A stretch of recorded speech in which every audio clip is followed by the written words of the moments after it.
What up? It's the Grandpa MC coming at you with another video. Like, subscribe, share, comment. Let's go to the house, man. All right, man. This shot is gonna be for Gilbert Arenas, and I'm gonna give Tracy McGrady some more too, cause like the more I heard the interview, I heard it a couple of different times. It's just amazing. You can just feel the jealousy pouring out of T-Mac, man. And then they had Gilbert Arenas, Stephen A. Smith, and what was the other? Oh, Jay Williams. They had Jay Williams, man. I should make a video on that, because I really didn't care for Jay Williams when he was playing for Duke, man. I didn't care for Jay Williams at all. And then when he got to the NBA, he thought he was better than what he was, which makes it fitting that he was on that panel, because all three of them dudes think they better than they really were. Now, Gilbert Arenas, man, I spoke on it a little bit on that other video, but Gilbert Arenas was given the Washington Wizards, man. He was given the Washington Wizards. Like the way he say, you know, you want to be the man in the front seat or whatever, you want to be the driver. He was the driver. Drove him straight off a cliff, man. Straight off a cliff. He let weak-minded LeBron mess with his head at the free throw line. I said that before, but it bears to be repeated. The best, the best playoff series he ever played, or the most significant playoff moment, was when he hit that buzzer beater against the Bulls. That was a Bulls team that didn't even have Derrick Rose, if I'm not mistaken. They was playing with Heinrich. I know he was hurt. Or was he hurt? No, he wasn't hurt. I don't think he was even drafted. But anyway, but he's been on record saying that he was a Kobe guy. But now, you know, he getting them checks. You know what I'm saying? Like now it's all kind of muddled up. It's muddled up now. And Tracy McGrady, man, one thing we can say, and everybody can say it, Kobe would have won with the team that you had in Houston. He would have won with Louis Scola. He won with Ron Artest. He would have won with Yao Ming. He had Rafer Alston. And it was somebody else too. Shane Battier. Golly. Kobe would have won. T-Mac, you would have took Ronnie Turiaf to the conference finals, man. Redmanovich, whatever his name was, Sasha, Jordan Farmar. Golly. That's who Kobe was working with in 2008, 7, 8, until it was like it was no other way. The only reason why I think they traded for Gasol is because Bynum got hurt. And could you have took Bynum to the conference finals, to the finals? Man, they would never say none of this stuff in Kobe's face if he was alive. That's the thing that's killing about it. Like they showing how weak-minded they really are, and they really played out like that. Vince Carter can get some too, man. Vince Carter, like when Jordan came back, guess who the two easiest dudes? Guess who were the two easiest forwards that he had to go against? It was him, and then it was Tracy McGrady. I think it wasn't even a sense like when Kobe and Jordan was playing against each other when he was with the Wizards. It was a sense of like, man, I hope Mike don't get busted, like for real. Kobe busted in the Lakers game. I mean, in LA, he busted. And Jordan is that type of dude where if you bust him, he's gonna give it up. He will give it up to you. But I mean, all this jealousy, like the jealousy goes back, and they mentioned the titles that he won with Shaq. Like, it wasn't Kobe's fault. He didn't manipulate any kind of system when he played with Shaq. The manipulating was done from Jerry West's position. He was the GM. He arranged it. He fixed it where Kobe was gonna go to that. Was gonna go to the Lakers. Nobody else was hip. Plus, they talk about the only guy in the NBA that could have matched Kobe's his drive was KG. That's the only dude out of the young dudes that could match his will.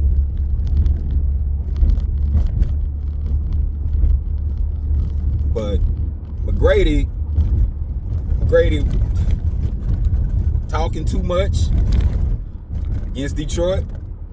Detroit shut him down, put Tayshaun Prince on him. Kobe wouldn't have got shut down like that, man.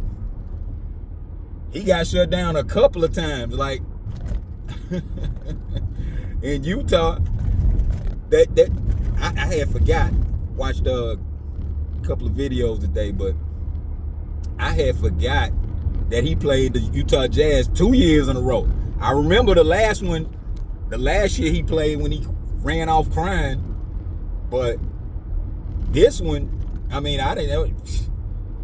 And this was the Darren Williams Jazz that ran off Jerry what was his name? Jerry used to play for the Bulls, coaching Utah Jazz. I can't remember his name, even though I know it. Even though I know it. But anyway, yeah, man, these guys with and don't get it twisted. They not behind it. They're not behind it. You know who's behind it. It's a shame, dude. It's a shame, man. I just hope that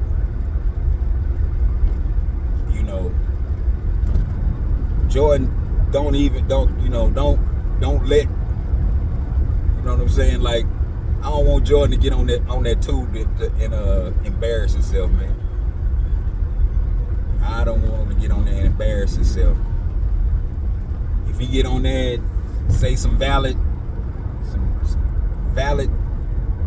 statements and some great points, more power to him. But I want Jordan to get out there and embarrass himself, because these older guys, the older they get, the more vulnerable they come, because just like me, it's things that I say now that I would have kept to myself a few years ago.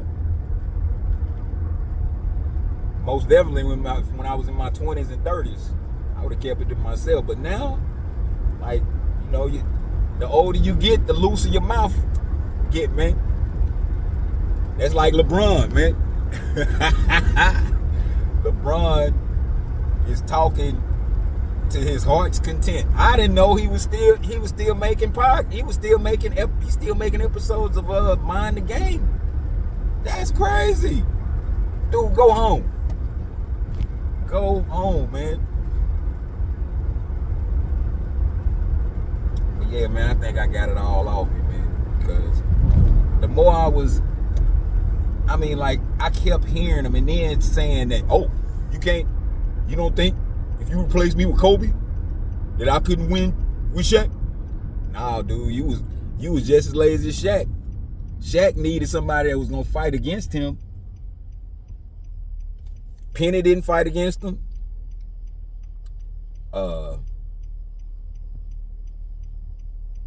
He came in with, Penny didn't fight against him. And when he was starting to, you know, carve out his own, like Shaq, you know, acted like LeBron.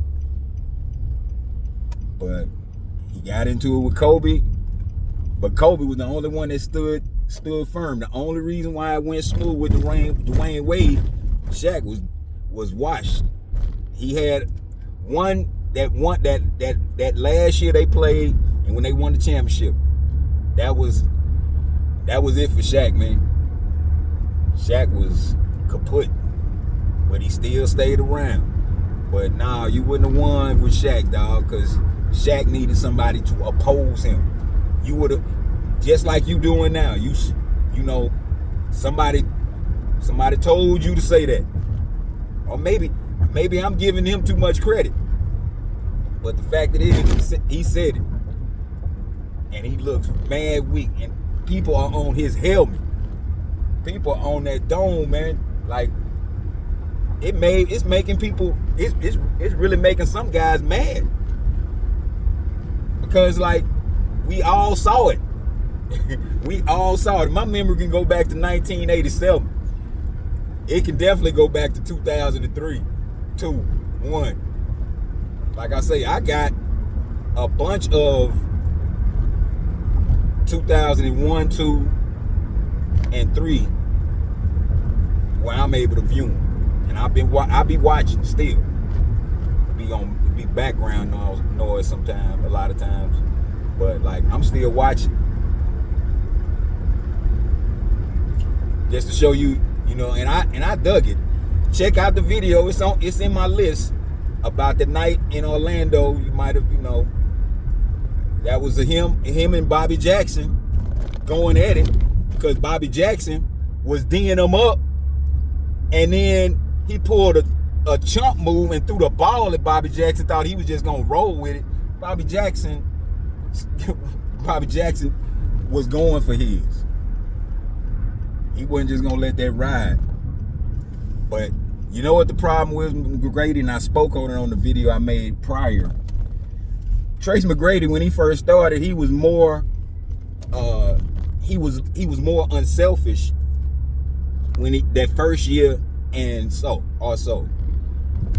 But then once Grant Hill, it was official that Grant Hill wasn't gonna be able to be a factor in Orlando, he took over. And you know, like Grant Hill said he was going to defer to him, and he was just giving too much too soon. But that ego started to blow up around about year 2 to 3. After the third year, T-Mac's big ego was big as a house, man. And for nothing. Except for scoring, and that's great. Great scorer, man. One of the greatest, you know, one of the most talented scorers of modern times. But as a winner, nah. So, that's all I got to say, man. I'm at the house now. Grandpa out.